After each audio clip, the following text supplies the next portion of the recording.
Happy Patriots Day, everybody. So, it's Monday, or at least it will be by the time this comes out. I'm recording this on Friday. But the Boston Marathon, there's just something about it. It's an amazing time.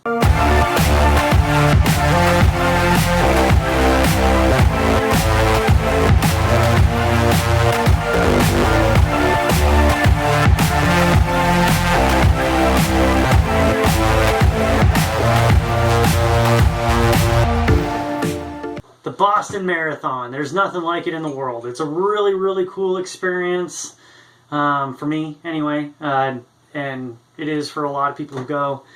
But what is it that makes Boston, Boston? Like, what is it that makes it worth putting in all the work to get there, right? Part of it is the history of the race, the longest continuously run marathon, et cetera, et cetera. Part of it's the course. It's kind of a technical course, and it's a crapshoot in terms of the weather, what it's going to be. And so, like, there's always that kind of random variance kind of in there. There's, Heartbreak Hill, where it's just at the right spot that, a lot of people, if you're a little too rich coming out of the gate, as you're kind of going to town from the start, with that downhill start that's just deep enough to overclock you a little bit, it'll catch up with you, between miles 16 and 20, which is where the Newton Hills are. Or if you're a little too aggressive going up or down any of those hills, it'll catch up with you. If you haven't done the hill training so your quads can sustain the downhills, they'll get you.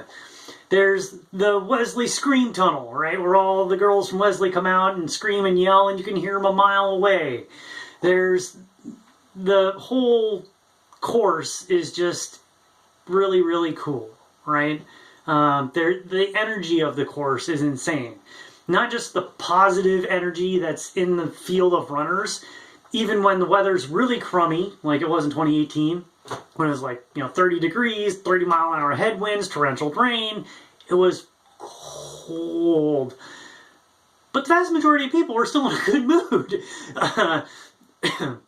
I'll admit I started cussing like a sailor as soon as I crossed the finish line and couldn't get my dry gloves on, but the energy was insane, right? And the, excuse me, pollen. But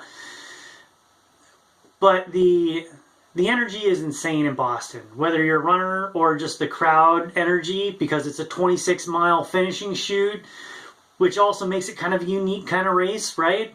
It's a really, really cool thing to experience. And there's this whole, like, the fact you have to qualify to get in, right? And for some folks, not that this is the healthiest way to approach running, but for some folks, it gives you that street cred, right, of being able to wear the jacket around. I think that's a waste of time as far as a motivating factor for going, but the fact that it fundamentally is the everyman's Olympics, right? Anybody can go if you're willing to put in the work. So the question is, what does it take to actually get in, right? You got to have patience. You got to be willing to put in the work over time. It's not something for most folks. You can do a 12 or 16 or 20-week training plan and be fit enough to qualify, right? It's just there's too many people trying to get in, fundamentally. And the qualifying standards are such that, like, you have to be, like, percentile ranking at a certain point for your age bracket to be fast enough to actually get in, right? They only take so many in each age bracket. So, what that means is you got to have the patience and the humility required to recognize you got to do the work. And you got to be dedicated as well. Because there's a difference between just being like, I'm just going to, go run every day. But you got to be dedicated, you got to have patience and the discipline to do the workout you need, not necessarily just go run every day, right? In order to, like, optimize your fitness and see the most amount of progress and development you can get, and like the things necessary to run a specific time, i.e. your Boston qualifier, that takes dedication. You got to have patience to do it because it's going to take a while. You got to have the discipline to do it, and you have to have both of those for an extended period of time, and it takes making it a priority in your life. Most of us are not naturally talented enough to just go out and run a couple long runs and be fit enough to do it, right? And in order to do the quality and the quantity of work required, it requires making it a priority in your daily life, right? Not like you can't just do it for a month or two and then move on, and then down the road come back to it. Like, it takes time. So, if it takes that much time and that much effort simply so you can get a jacket or a t-shirt, or say you did it, why bother, right? And the why is different for everybody. For some folks, there's that, the whole street cred thing, right? Honestly, I think there's probably better things to do with your time and energy than trying to hit some time, qualifying time to be able to say you did it kind of thing.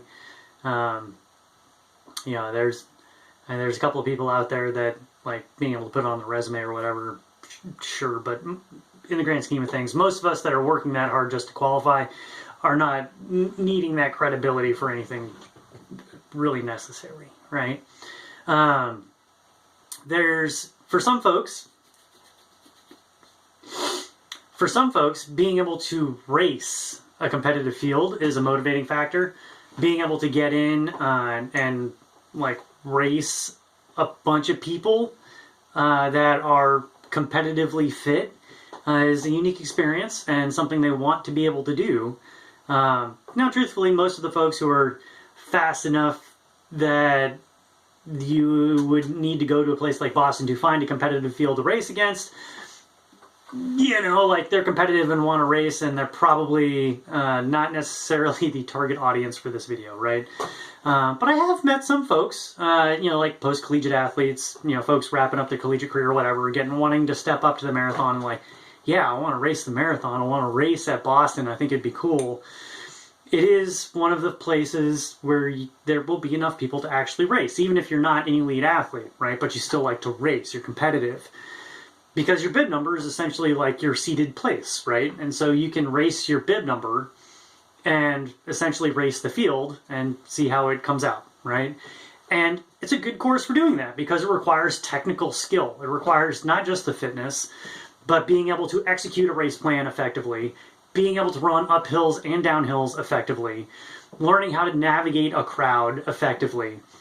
So racing skill can be a component of this particular race, right? And if you're into that kind of thing, it's a good place to do that, right? And obviously to do that, you need a qualifying time. So I mean, that could be one reason why it would be worth bothering to put in the work instead of going to some random marathon, small town marathon where once you reach the halfway point, you're essentially out by yourself, and you have that thought like, why am I here? I could be just starting my normal Sunday long run. I'm not actually racing anybody, right? So the biggest reason for me personally, and I think for a lot of people who go to Boston, is the experience, right? It's an experience that has to be earned, right? And so only those willing to put in the work will get the opportunity to get that experience, right? And that's what motivates me to do something like that, personally. And I try really hard not to push my own personal motivations on clients and everybody else. But if you're going to be doing something like Boston, the experience is a major part of it, right? And I can't really put into words how the experience is, other than to say I get all misty-eyed. I'm all misty-eyed every time I think about it. I'm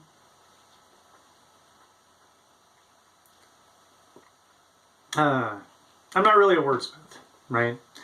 We all know that. But Boston, for me,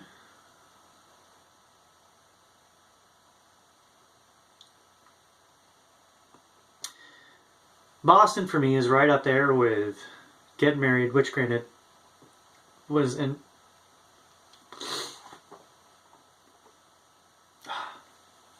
Sorry, guys. So, Boston for me in terms of like an emotionally powerful experience. It is right up there with getting married, my kids being born, the Grand Canyon, and the Lady Bird Johnson Grove. Now, I recognize that may say some things about me, that being married, kids being born, and natural landscape features and a race are all kind of like in the same mix. But there's only a handful of times in your life where you can really get all the feels, for lack of a better description. And Boston is one mechanism to do that.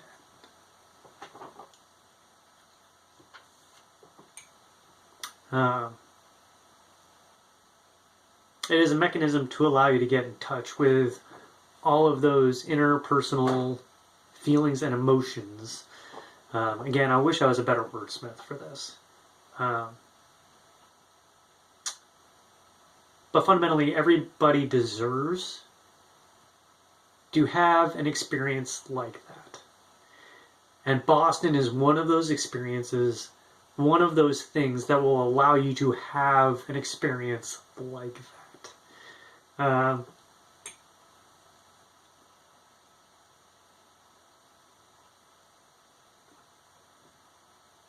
Because, yeah, if you can make that left-hand turn onto Boylston and not be crying like a baby, you're doing it wrong.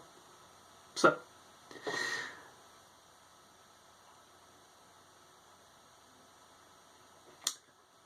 oh, man.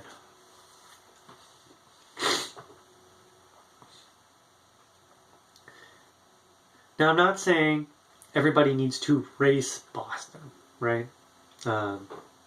Matter of fact, I would encourage you the first time, if you're a runner and you plan on going multiple times, don't try to race your first time, all right? Soak it up. It's amazing. Enjoy the experience. Now, if you want to go back, you want to really crush it and race it, have at.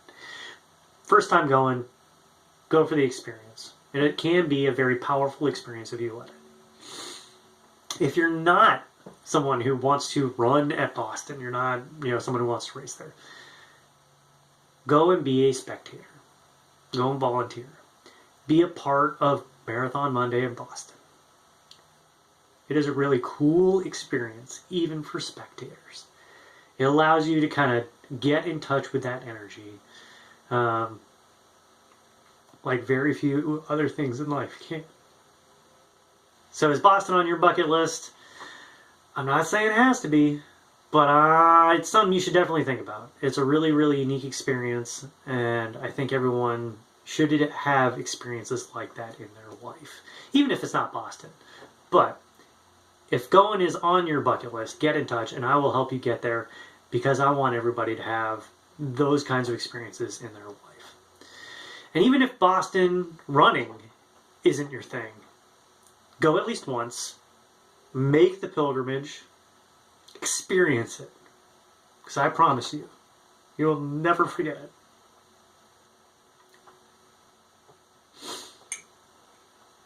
Yeah.